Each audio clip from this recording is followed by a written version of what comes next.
too, and I want to be mindful of everyone's time. So we'll get going, and I'll just keep admitting people as we go along.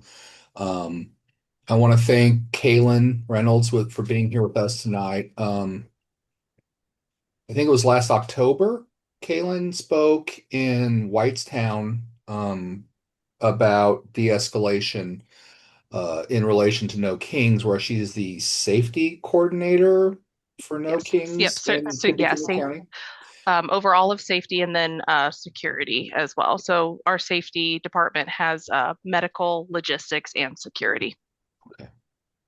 And so as we move towards campaign season, and more importantly, canvassing, I thought it would be a good idea because one of the biggest barriers to getting people to volunteer for door to door is there's this fear that people are going to be nasty or confrontational.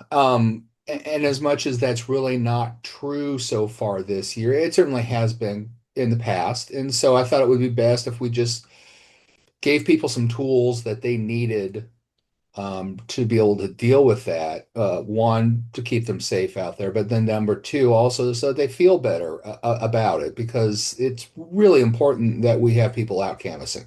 So I asked Kaylin if she could put together something for canvassing because I know she's got a lot of experience and successful experience at that with No Kings in Tippecanoe County. I've attended one of theirs and it was very well run. So I felt like she would be the perfect person to help us out. So I want to thank her and all of you for being here, and I'm going to hand it over to Kaylin to lead us. All right. Thank you, Matt. I appreciate that warm introduction. Hello, everybody. Please bear with me as I go ahead and get my screen share up. I'll have to move some things around here. Okay. Can everybody see my screen okay? Yeah. Okay, give me 1 second.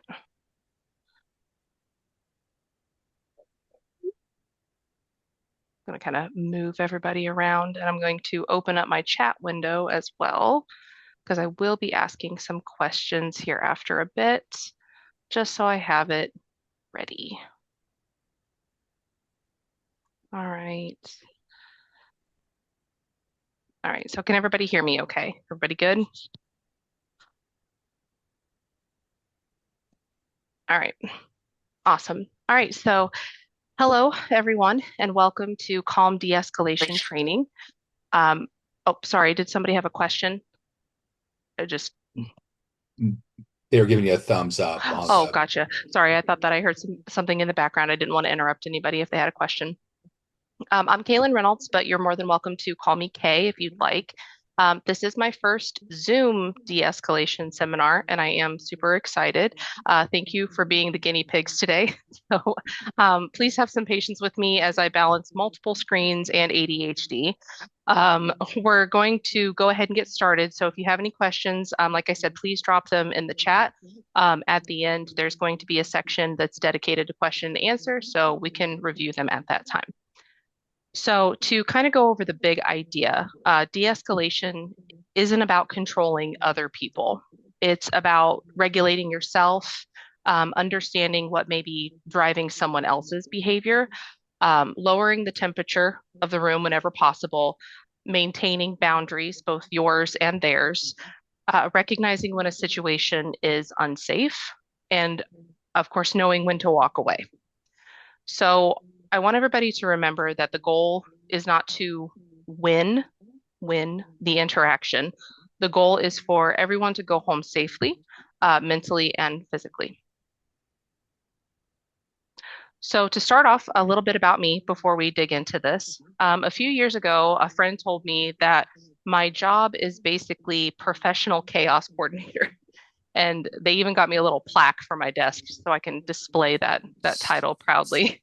My work background is in operations and logistics, risk mitigation, and accountability. I have an MBA from Krannert School of Management at Purdue, along with a few master's certifications and a sprinkling of undergrads. Um, so over the past few years, I've found myself leaning heavily into the activism space, as Matt mentioned earlier. I am the security co-lead for Lafayette Activism, and I oversee the No Kings protests in Tippecanoe County. So I coordinate heavily with our police departments and local offices to ensure that the roughly 4,000 attendees in Tippecanoe go home safely. Um, I've spent a lot of time working in environments where things don't always go according to plan. So figuring out what to do next, oftentimes with only seconds to make a decision, is a routine part of my life. But the reason that I'm talking to you all today isn't because I've found a magic formula for making difficult people just disappear. It's because that I've spent time practicing de-escalation for my career, as well as security work, and of course in the political space as well. And ultimately, my goal in all of those environments is the same. I want people to go home safe, not just physically safe, mentally safe too, because sometimes interactions, they don't leave a bruise, but they stay with you. And I know that a lot of you, if not all of you, have had interactions like that. So today we're going to talk about what happens when before conflict, during conflict, and when conflict is no longer yours to manage. So that's actually where I want to start by talking about what de-escalation isn't. So when people hear de-escalation, they sometimes think it means being nice or giving in or avoiding conflict altogether, or somehow finding the perfect words that can suddenly make an angry person say, you know what, you're right. But that's not what we're talking about. De-escalation is not appeasement. It's not avoiding conflict at all costs. It's not about even proving somebody wrong. And it's absolutely not about being nice while putting yourself in danger. What it is prevention. It's recognizing that tension is beginning to rise and doing what you can to keep it from boiling over. It's connection, seeing the human being instead of just seeing the argument. And it's strategic calm. And this is really important. You are controlling your energy. You're not controlling the other person. So ultimately, de escalation and the topic that we're covering today is about protecting three things: safety, dignity, and community trust. But there's a problem. You can't help regulate someone else if you're completely dysregulated yourself. So, one of the concepts that has influenced the way that I think about this comes from internal family systems work, which is a therapeutic model that was developed by Richard Schwartz. I want to start by saying I'm not a licensed psychologist or a psychiatrist, so I'm not presenting this as clinical advice. I'm presenting it more as a framework that's useful for understanding our own reactions. So, the basic idea is that when we're activated, different parts of us take over, and our nervous system enters the chat. The part that wants to fight, the part that wants to run, the part that wants to prove that we're right and they're wrong, or the part that says, oh my God, what do I say? And the part that wants to shut down completely. And when we're activated, we're not always going to respond from our most true self. Yourself is your calm, grounded center, the part of you that can stay present when other parts get loud and try to take over. So before we ask, how can I de escalate this person? We need to ask, what is happening in me right now? Because activation spreads. If I get louder, you might get louder. If I get defensive, you might get defensive. If I become frantic, the whole room can become frantic. And we need to remember that those parts that are activated are not speaking from self energy. And once we're able to regain control, we can focus on staying calm. And calmness is not passivity. Calmness in and of itself is a form of control. Again, not control over someone else, but control over yourself. So, If we're going to regulate ourselves first, what do we actually do next?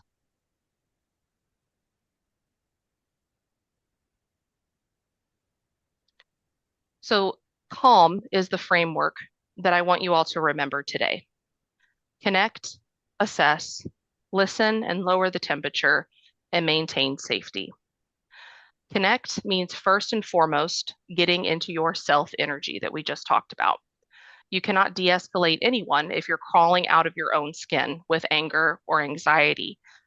Connect also means recognizing that there is a human being in front of you. You don't have to agree with them. You don't have to even like what they're saying. But if you're trying to de escalate, you need to remember that you are talking to a person. Assess what is actually happening. Is this person frustrated? Are they angry? Are they scared? Are they simply disagreeing with me? Or is this becoming threatening? All of those are very different situations. Listening and lowering the temperature. Remember not to match their volume or match their energy. Don't interrupt just because you disagree.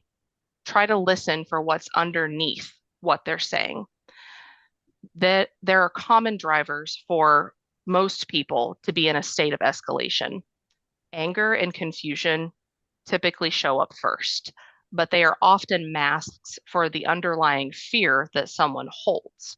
So try to find out what that trigger is. And finally, maintaining safety.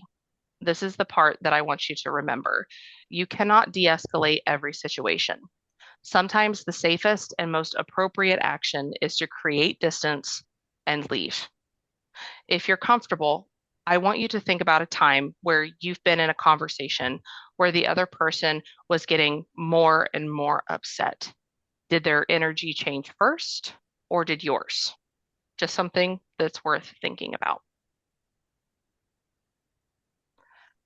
Now, let's talk about something that can make political conversations particularly difficult. We don't all respond to the same things. We don't all experience the world in the same way. And the things that make us feel threatened, angry, or activated may not be the same things that activate someone else. So, research on empathy breaks it down into a few different pieces. There's affective sharing, feeling what someone else is feeling. Both liberals and conservative mindsets tend to have this capability. Then there's empathetic concern, which is caring about the welfare of another person and taking action to protect it. And there's perspective taking, which is the ability to step outside of your own lived experience and imagine what another person might be thinking or feeling. And this is the deepest form of empathetic response. I think that perspective taking is incredibly important for de escalation. And here's the challenge in politics in particular. The things that obviously feel threatening to one group may not feel threatening to another group at all. One person may hear a conversation about equality and think this is about fairness, but another person may hear that same conversation and think this threatens the stability of my community. One person may hear change and think, all right, this is progress. But another may hear change and think, well, what's the risk? Neither of those reactions tells you everything that you need to know about a person, but understanding that people can have completely different threat responses and lived experiences, they help us to avoid one very dangerous assumption, which is if they don't see this the way I do, they must be stupid, evil, or acting in bad faith. And that's a really fast way to escalate a conversation. Perspective taking does not mean agreeing. It means asking, what would have to be true for this person to see the world this way? That question changes how you respond. So, we're going to briefly explore and dip our toe into some peer-reviewed studies that have been conducted focusing on the physiological differences between self-described liberal and conservative brains. I'm going to apologize in advance if this is a bit dry, but I feel that it's an important area of study when we're talking about de-escalation.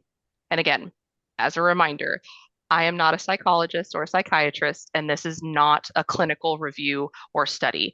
It's just touching on some well documented and tested points that may help us in this seminar to understand some key differences that can exist between polarizing groups of people. And at the end, I will have a source card that I want to share with all of you for anyone who wants to dive further into the topics covered. So let's start with core triggers.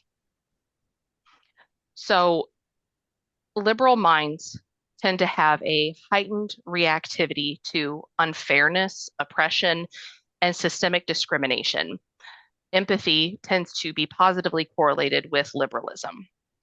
They're often triggered by rules that limit personal autonomy, bodily rights, or lifestyle choices, and they often react negatively to rigid hierarchies, traditional dogmas, and resistance of modern social progress. On the flip side, conservative minds tend to have a higher sensitivity to physical, social, and national security threats. They have a stronger aversion to social chaos, contamination, and sudden shifts in norms, and they often react negatively to perceived attacks on heritage, religion, family structures, or law and order. Values. Liberal thinking tend to value novelty, inclusion, and fluid social structures. They can sometimes view tradition with a little bit more skepticism and seeing current systems as flawed and perhaps even needing reform. And they also tend to frame issues around harm reduction, care, and fairness. Conservatives tend to value predictability, stability, and an established social order. They view change with caution, seeing tradition as a proven shield against unknown chaos. And they also tend to frame issues around loyalty, authority, and sanctity. And finally, threat responses. Liberal minds tend to generally demonstrate a higher tolerance for ambiguity, novelty, and social change. They show greater relative activity or gray matter volume in the anterior cingulate cortex, which handles conflict detection and complex problem solving. And then psychological research links conservatism to higher sensitivity to negative stimuli, and it often shows greater neural activity in the amygdala, which is tied to processing fear in the fight or flight response. So, as a side note, in several studies, liberals and conservatives have been seen to have the same capability for empathy. However, these studies often show that conservatives' ability to have empathetic concern and perspective taking, those deeper forms of empathy that we touched on earlier, in addition to the typical affective sharing, is reserved for members of their close social circles, friends, family, or those that ascribe to their values. So, how do we actually put this into practice? This is where empathy becomes a skill instead of just an idea. So, first, listen. Not while planning your rebuttal, actually listen.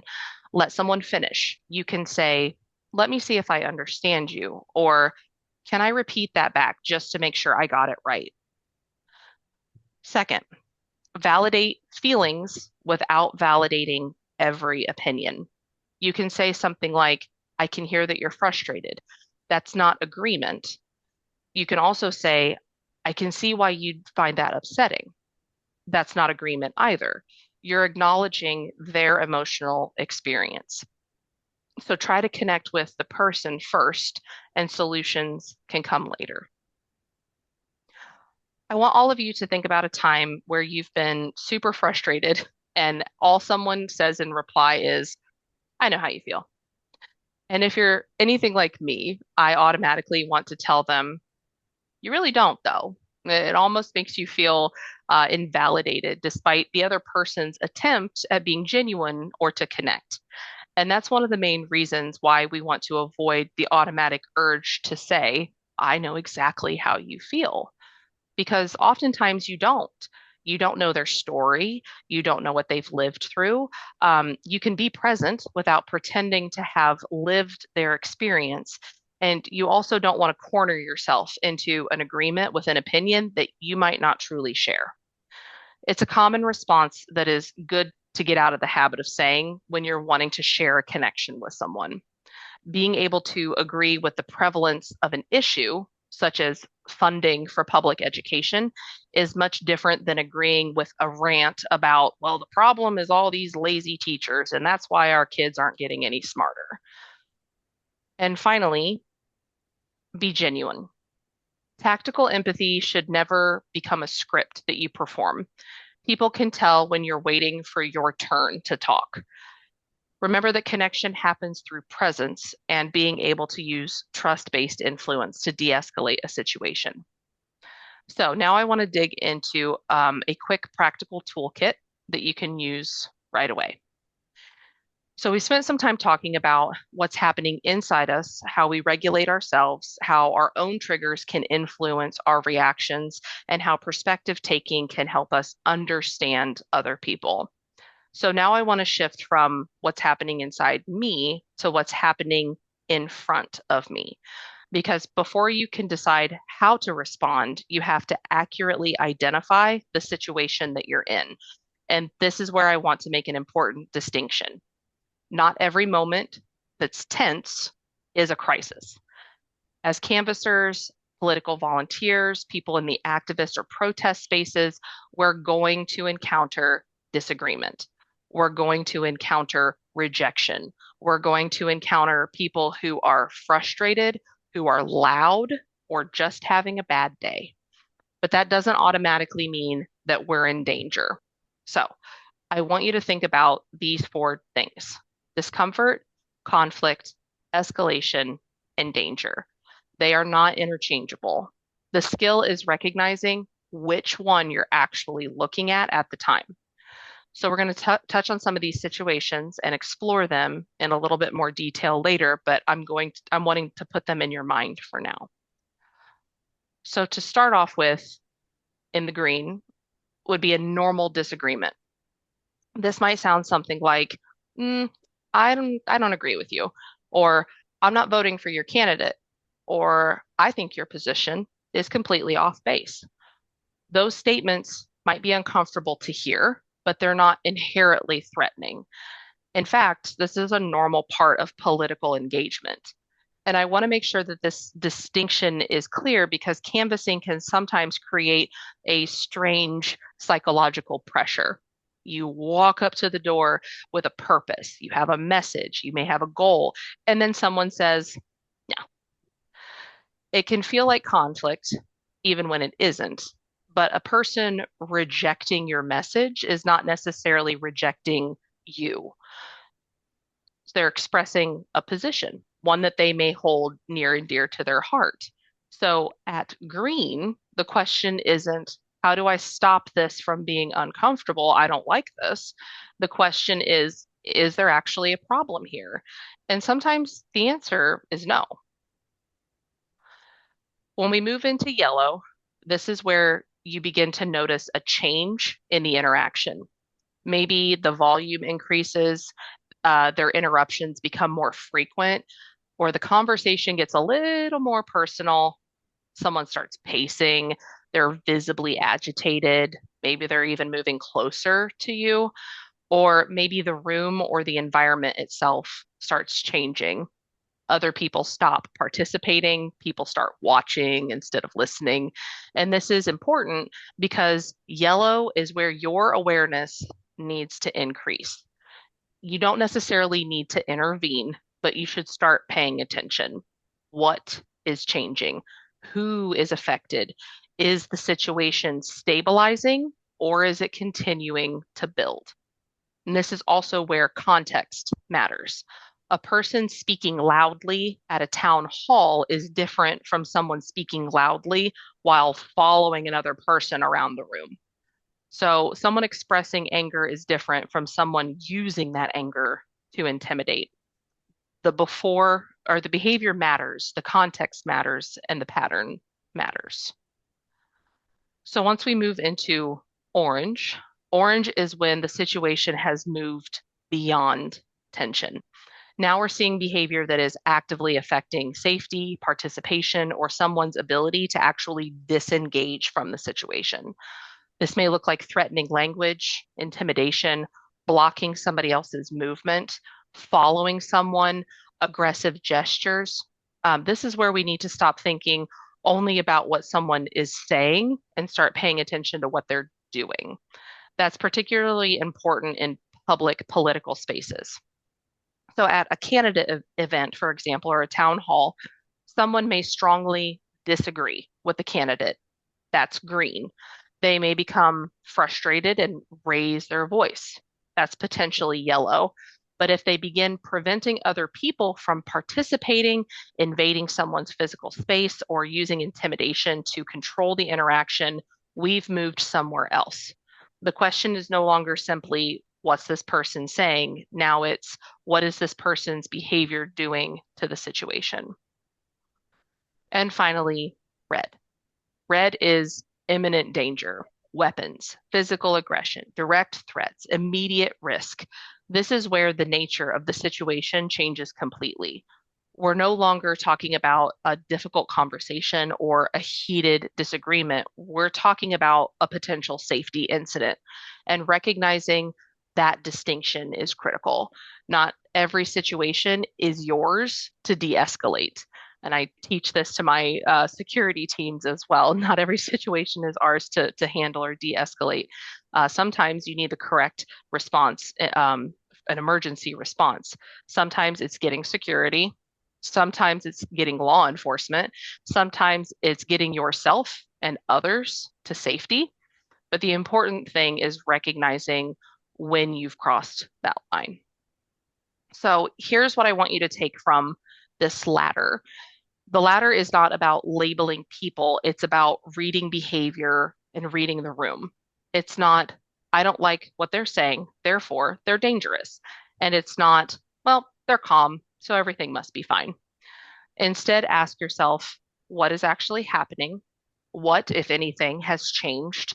Is the situation stable, building, or becoming unsafe? And most importantly, what does this moment require from me? Because the answer will be different at every level. At green, you just simply engage if you want. At yellow, you might be just increasing your awareness. At orange, you may need to act. And at red, you may need to activate your safety plan. The earlier you recognize the change, the more options you have. All right, so I want to pause here for a second and get you guys involved. I'd like to ask two or three people to volunteer to talk about a lived experience if you'd like to share. Um, if you guys can think about canvassing, town halls, meet and greets, protests, campaign events, or even work, anywhere where you've been around political conversations, is anybody willing to briefly share their interaction about maybe where they've noticed things going from green to yellow or maybe even higher? Would anybody like to share? Totally fine if you don't. Just wanting to give anybody a moment to talk.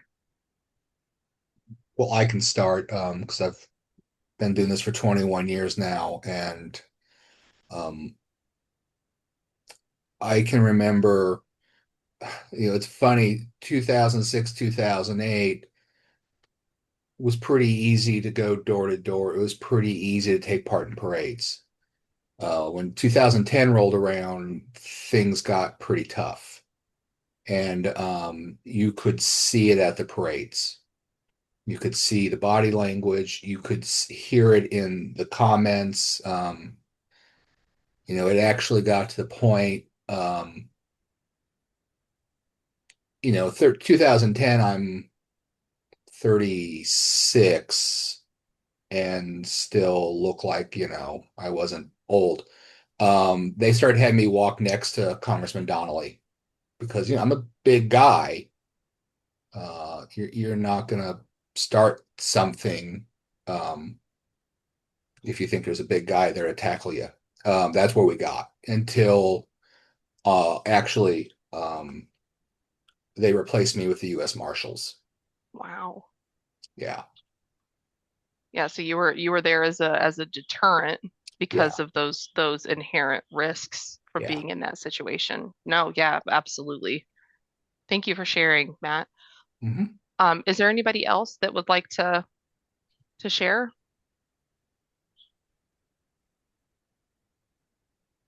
Okay, I'll move on. All right. So, as Matt was talking about, like part of his story had the distinctions, like recognizing the distinctions. And once you recognize what's happening, you're able to make a better decision about what comes next. So Matt's heard this story because he was at the my very first seminar back in October, and I've done several since. But I wanted to give you a real life example of what this can look like when you're standing in the middle of an actual situation. Because here's the thing about de-escalation, you don't always know exactly what you're walking into. Most of the time, you don't. You have to assess what's happening, make a decision, and then be prepared to reassess as the situation changes. So this situation happened to me, obviously. There I am, at a small protest in Boone County. So, this is one of the reasons that I think situational awareness is so important. It took place at a small local protest in Lebanon. It was the first protest of its kind in that community, which was awesome. And the turnout was expected to be small and peaceful. My husband and I, we went there to support our ally, and we brought our 6-year-old with us because we expected a relatively calm event. Keep in mind that our daughter, we had not taken her to any protests since prior to, I'm not sure how many of you have heard about the April 5th incident in Tippecanoe County in Lafayette. Um, there was an incident with a gunman here in Lafayette, and ever since then, our daughter has not participated or gone to any protests. However, that day, because it was supposed to be super small, we thought we didn't think anything of it, and we took her with us. We weren't running security that day. We were standing back, handing out water, making sure that everybody had sunscreen because it was hot that day, and just watching the line and simply trying to be aware of what was happening around us. So, no later than 10 to 15 minutes into this event, a single counter protester arrived. He was wearing flip-flops, board shorts, and a backwards ball cap. Nothing about his appearance immediately registered as anything unusual, but he was very clearly armed. He began pacing back and forth along the protest line, making crude comments, mocking people, calling individuals out, and trying to provoke reactions. He was very, very loud and very, very determined to make a scene. The third time that he came through, he stopped in front of a group of women. You can see here on the far side, and started heckling them directly. And this is where the situation changed. The women engaged with him. They were yelling back, confronting him, pointing fingers. They either didn't know or didn't care that he was armed, and they were inches away from his face. And he wasn't backing away. Like he seemed to be enjoying the confrontation. So I stepped in, not aggressively, not dramatically. I simply said, ladies, we need to step back. Please disengage. This is not safe. And immediately he snapped his attention to me. Don't touch me, with a few choice expletives thrown in there for good measure. And I responded, I'm not going to touch you. I'm trying to diffuse this before it gets out of hand. And then I physically moved my body in between the two groups. At this point, my goal was not to win an argument. It wasn't to defend our politics. It wasn't even to convince him of anything in particular. My goal was to create space. And the women, they listened, thankfully, and backed off. That alone changed the immediate risk of the situation. Now, here's where the story gets interesting. He kept talking. He was angry, he was defensive, and he kept repeating one word over and over: irrelevant. This whole BS protest is irrelevant. What you're doing doesn't matter. All of you are irrelevant, on and on and on. And then he said something that changed how I saw the interaction, and it gave me an opening. He said, "No one wants to talk to me." And I said, "I'll talk to you." I invited him to step out of the flow of people. I kept my hands visible. I gave him some more physical space. I offered him a bottle of water, and I kept one eye open for the protesters that were still trying to come up and try to start more drama. And I was able to wave them away. Luckily, they all complied. Um, and that turned into a 2 hour conversation. We talked about the purpose of the protest, mental health, trans rights, education, infertility, foster care, faith, medical debt, and everything in between. He found that while there were key differences in our values and beliefs, there were a lot of similarities in our opinions. And most importantly, throughout the conversation, we kept it human. And at one point, when the protesters began their lap around the courthouse, he actually agreed to walk alongside us carrying an upside down American flag that someone had handed him. I don't think he quite understood the symbolism at the time, but he carried it anyway. And here's the important part: I don't think I changed his mind. Maybe I gave him a little bit more to think about. He didn't change mine, but he certainly gave me more stuff to think about. But for 2 hours, we had something that was is increasingly difficult to find in political spaces. We had mutual respect. And I think this story is important because the situation changed several times in a short amount of time. At first, I was simply observing. Then I saw a safety concern developing very quickly. I intervened to create a space. When the tension changed, I reassessed. And then I made a decision about whether continuing a conversation was appropriate or and safe. Those are different moments that required different responses. I didn't approach him initially because I thought I could talk him out of his beliefs or his way of thinking. I approached because I needed to help create a safer situation. And once that situation was stable enough, I discovered that there was another option available, which was connection. So we all have moments like this waiting for us, moments where our ego wants to lead, because believe me, I had some things that I wanted to say. Um, but instead, we need to let our values take the lead. In that moment, I wasn't the loudest person. I wasn't the strongest person. I wasn't going to win an argument with this guy. No way. I was simply the person who could stay calm enough to see what the moment actually needed. And sometimes that's the most powerful thing that you can bring to a difficult situation, because calm is contagious. The reason that I tell you this because isn't because I think everyone should have a 2 hour conversation with someone who shows up armed to a protest. Please don't do that. The lesson is that the situation changed and my response changed with it. So, let me move on to de-escalation phrases. Sorry, my computer just kind of slowed up for a second there. All right. So, when de-escalating, remember to use a calm tone, have open body language, and slow your speech as much as possible. So here are a few phrases that I want you to have in your back pocket. Let me see if I understand you. The purpose of saying this is to pause and clarify a point, showing mutual understanding and that you're actively listening. I can hear that you're frustrated.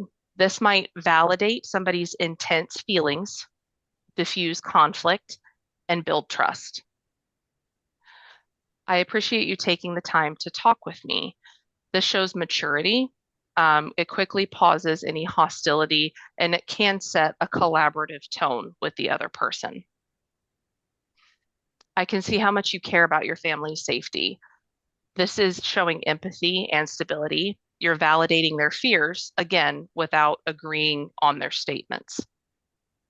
And finally, that's fair. I didn't see it that way. This saves your energy. It gives you the opportunity to explore missed meanings in their message or their communication, but it also admits gaps in knowledge. All right, so let's talk specifically about canvassing. That's what the majority of you guys are here for, right? So let's dive a little bit deeper into it. The majority of you here may already have experiences with canvassing, and this information is ingrained in you already. Maybe that includes signing a petition, voting for a candidate, or donating money to a cause. But why does it matter? Building real conversations and trust between individuals can often fuel community growth and inspire people to act. Canvassing is effective. It is statistically proven to have the highest impact on the increase in voter turnout, nearly 9% in some studies, and that's nothing to shake a stick at. Now, something that I learned from talking to people who actually have canvassed or are canvassing currently is that, like Matt mentioned earlier, most canvassing interactions aren't dramatic, and we hope that there's that never changes, right? Most people don't need you to de-escalate them. Um, Sometimes they just shut the door. Sometimes they say, no, thank you. Sometimes you'll get well, I'm Republican and I'm not voting for your candidate. And you say, thank you for your time. And then you leave. Again, that's not crisis, that's just canvassing. But the discomfort is still real and safety is real. So for these next points, I want to first say, listen to your canvassing leaders as they have more experience in the geographical areas that you'll be visiting. These are just general rules of thumb after talking with several people who are involved with canvassing the Heartland Democracy Project and some candidates as well. General rules of thumb to keep you safe. So I just want you to remember four things. The first is trust your gut. If a property doesn't feel right, you do not have to knock. If there's a no trespassing sign, respect it. If there's a loose dog, don't approach it. If the property is inaccessible or you have to put yourself in an obviously risky situation, don't. You don't have to prove your courage by ignoring your instincts. Stay visible. Canvas in pairs or teams whenever possible, especially in rural areas, and think about the physical environment. Long driveways, limited visibility, no neighbors nearby. Make sure that your team knows where you are. Use your check-ins, carry your phone, make sure it's charged, and know your exits. Listen first.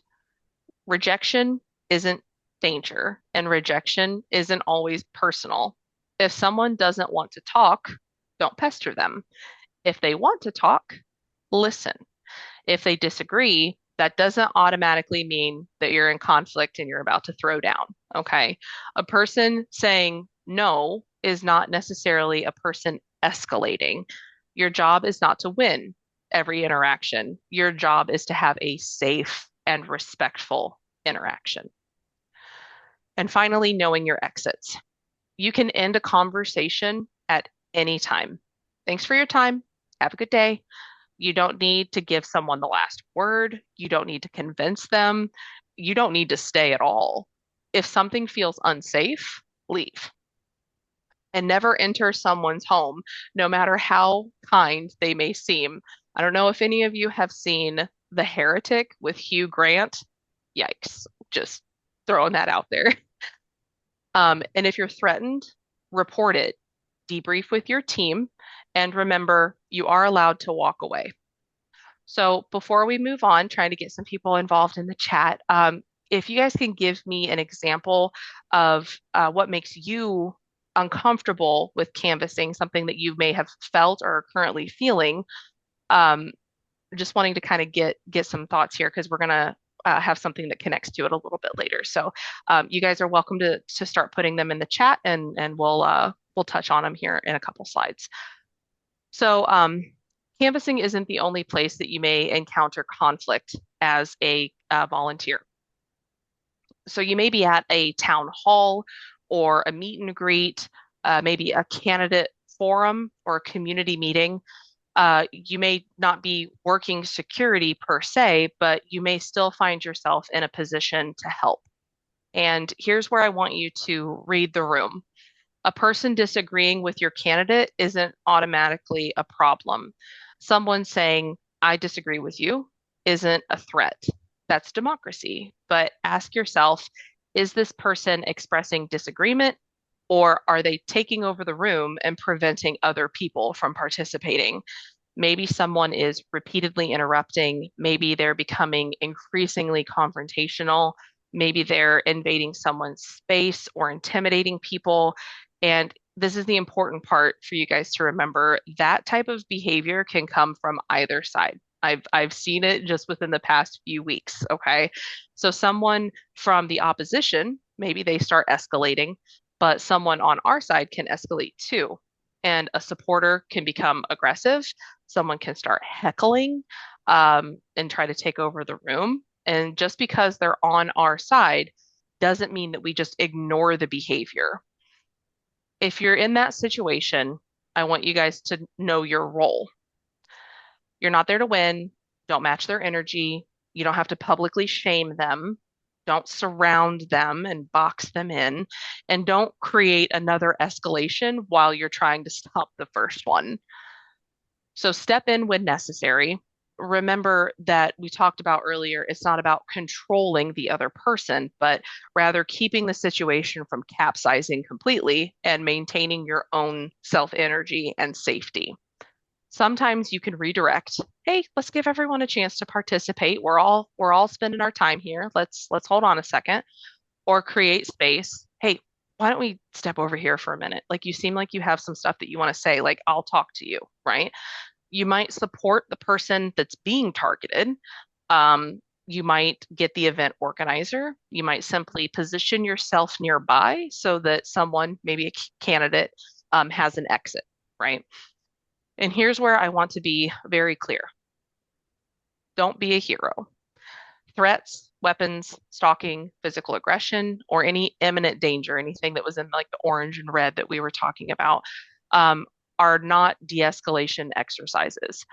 Create distance, get help, alert event leadership or security, follow emergency procedures, and don't become a part of the problem. Your job isn't to control the room. Your job is to help people go home safely. Thank you, Erica, for participating. If anybody else has any examples of how canvassing has made you feel uncomfortable, that would be wonderful to share. So we have some more examples when we get to a slide in a few moments. Um, so one of the candidates that I spoke to while preparing this training had an experience at a political event where somebody arrived armed with the intention to intimidate, but they weren't being openly hostile per se. The candidate that I spoke to, they kept calm while speaking to this individual, and their campaign team was activated to ensure that all of the exits were clear if needed, and others helped to support the candidate in their conversation to keep things neutral at the very least. And that's an important distinction. You can prepare for the difficult conversations, you can prepare for the heated interactions, but you also need to recognize when you've crossed out of de escalation and into safety and emergency response. So, the next thing that I'm going to ask of you guys is not something that you need to share in the chat. It's just something I want you to kind of privately identify. What value or values drove you to attend this seminar, or what drives you to participate in canvassing, politics, or activism in general. Again, you don't need to share out loud. I just want each of you to kind of sit with it for a bit. It could be community, the sense of belonging or interdependence, recognizing that our individual safety, health, and success are deeply bound to the success of our neighbors. or inclusivity as you work to break down barriers to ensure diverse voices and perspectives are brought to the table, or maybe transparency, demanding honesty, openness, and clear communication from those in positions of power. There's hundreds of values that motivate individuals to get involved and take a stand. So I just want you guys to kind of think about yours and hold on to it. Thank you, Joe. I appreciate you participating. All right, so this brings me to the part of the training. This is why your guys' chats. So let me read these off real quick. Erica says, I've had people uncomfortable canvassing in an unfamiliar area outside of their town or their precinct. 100% true. Yes. Yep. That definitely would be uncomfortable. Unfamiliar territory, not on your home turf, so to speak. Joe says, I canvassed in rural northern Georgia. Ooh. Some of the places we went were very isolated, and some of the people were very hostile. It's like the beginning of a horror movie, right? You don't know what you're what you're walking into. So both of those are very, very good examples. So the reason that I asked for those types of examples is because of this slide in particular. So, do any of these thoughts feel familiar to you guys? Um, maybe. Here we go. What if they ask me something that I don't know? I don't want to get into an argument. I don't know how to talk with someone who disagrees with me. I'm worried I'll sound stupid. I feel like I have to convince them. I don't know what to say if someone challenges me.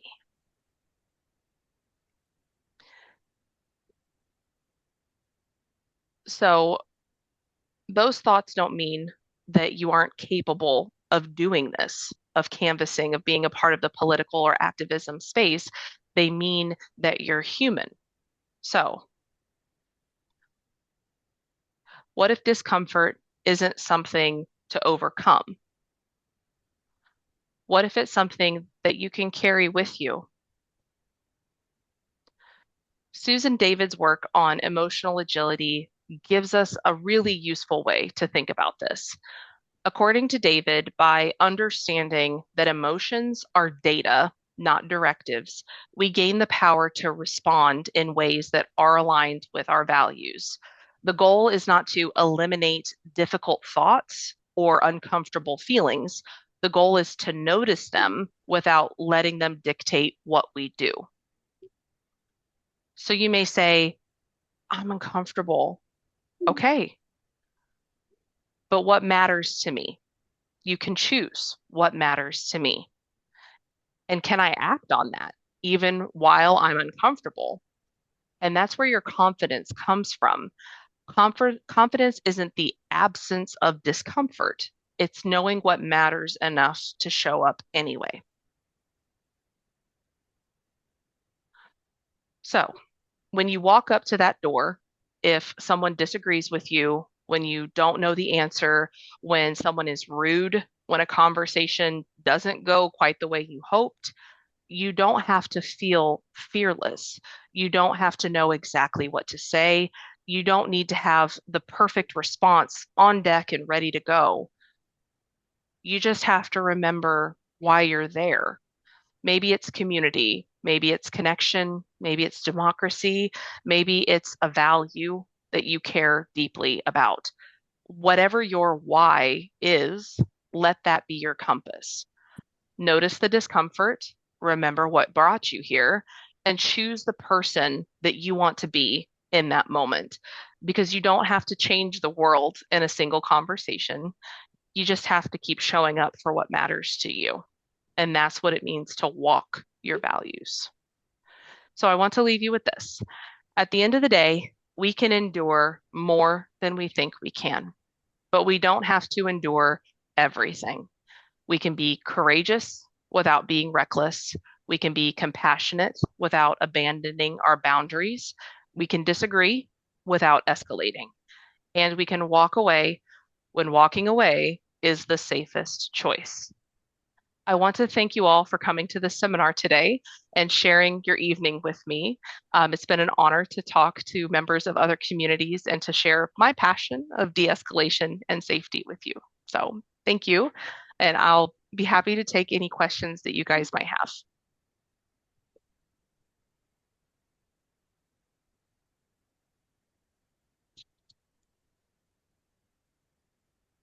Hi, Don't everybody talk at once.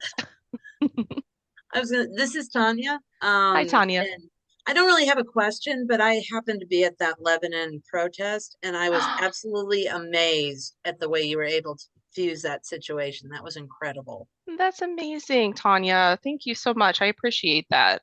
Yeah, it was that was a rough one. It was That tense. yeah, that's kind of what got me started into this whole thing. I there was a need of being able to help teach people how to de-escalate and stay safe because I saw that ending very badly. So I'm glad that we were able to keep everybody safe. Thank you, Linda, for your comment. I appreciate it.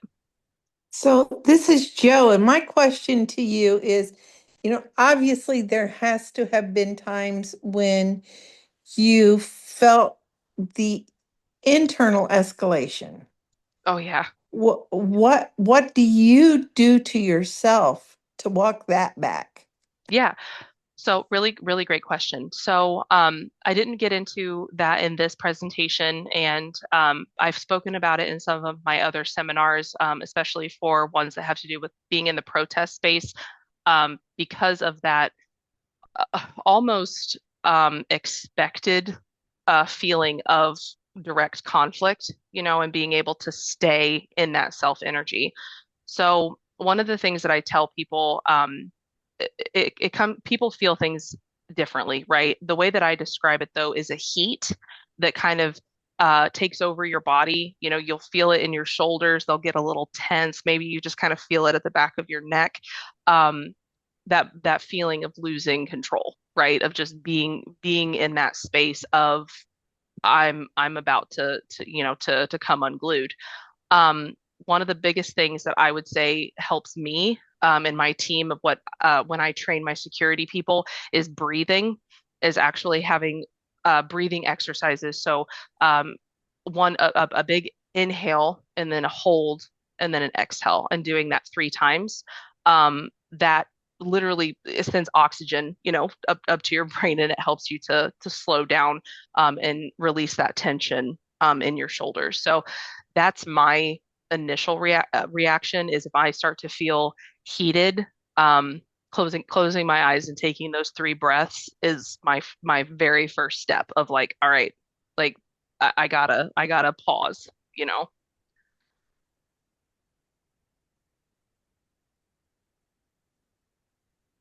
Hopefully that answers your question, Joe. Did you have a follow-up? I, Not really. I just, I said earlier that, I had canvassed in North Georgia and yeah, for the most part, things were pretty smooth, but it was right before the recounts and feelings were really heated.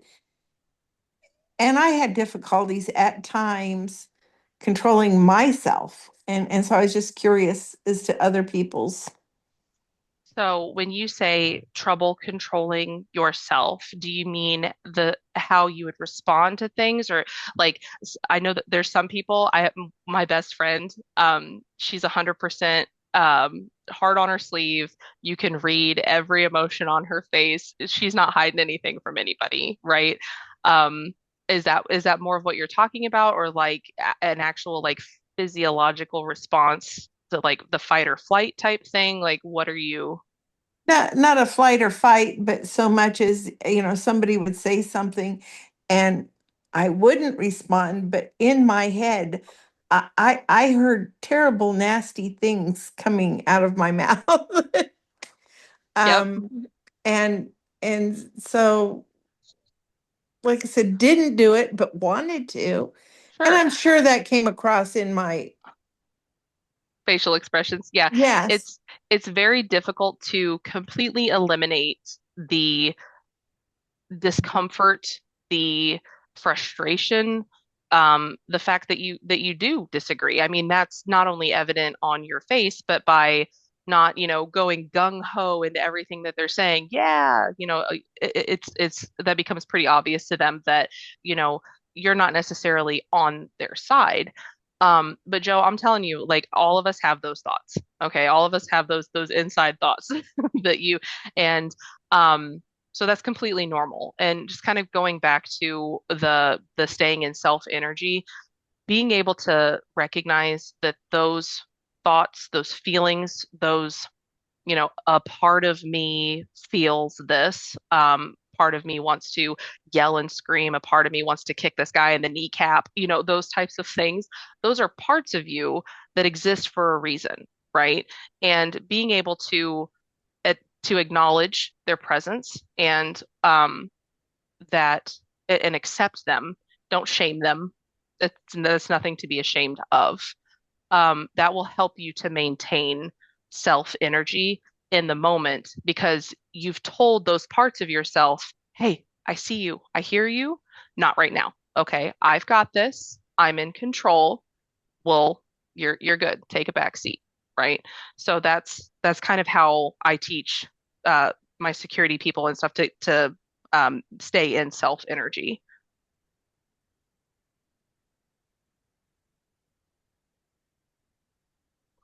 Well, we are a little bit after 8. Does anybody else have any questions? I don't want to gatekeep or, not answer questions or listen to anybody's comments.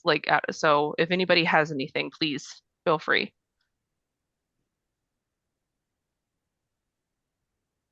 All right. Matt, I have the source card as a PDF, Oh, great. and I will forward that to your email, Okay. and that way you can send that out. That has some of the sources that I listed, and then a couple of the books that I mentioned, specifically Internal Family Systems by Richard Schwartz. So that goes into the parts work that I was just talking about, and then um, the Emotional Agility Okay, by Susan David. great.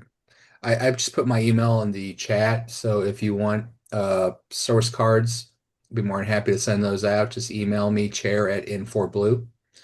I want to thank Kaylin for taking her time and meeting with us. I really think it was a great presentation, but also I just really appreciate her taking her time. The slide. Oh, yeah. Tanya wants to know if the slides will be available. Yeah, I can do that. I can Okay. also make those in a PDF form as well as static presentation, Sure. and send those your way too. Okay. All right. Yep, Thank you very not a much. problem. Yes, And thank you thanks everyone. guys. Yep. Thank you everyone Have a for great joining. evening. Yeah. Thank you. Bye.